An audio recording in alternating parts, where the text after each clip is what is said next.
করে একটা হসপিটাল যদি জেনারেল হসপিটাল করতে পারি, আমাদের এই লোকদের দীর্ঘদিনের স্বপ্ন পূরণ হবে।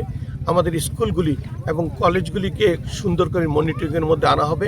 আইন শৃঙ্খলা যেহেতু এটা নদীর বিচ্ছিন্ন একটা এলাকা, এই চরাটানাপাড়া কাছিকাটা ল্যান্ডে লাগানো, এটার যদি ব্রিজগুলি করে দেয়, আইন শৃঙ্খলা বাহিনী যদি সহজে এখানে রিচ করতে পারে, তাহলে এখানে কোনো অঘটন ঘটার কখনোই সম্ভাবনা নেই।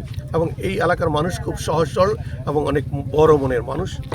আমি আশা করি যে ইনশাল্লাহ নির্বাচনে বিজয় লাভ করব এবং এদেশের মানুষ বিশেষ করে এই কাছিকাটার 95% লোক আমাকে পছন্দ করে। এই কাছিকাটা ইউনিয়ন আমার মায়ের ইউনিয়ন, আমার মা এখানে জন্মগ্রহণ করত। ধন্যবাদ।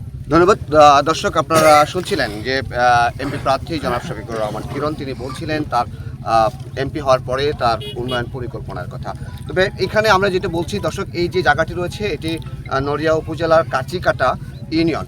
এই কাছিকাটা এবং চৌরাত্রা এবং নোয়াপাড়া, এই তিনটি ইউনিয়নে কিন্তু চারিদিকে কিন্তু নদী বিস্তৃত, যার ফলে এখান থেকে বেরোতে হলে আসলে ট্রলার কিংবা নৌযানের ব্যবস্থার মাধ্যমে বেরোতে হয়।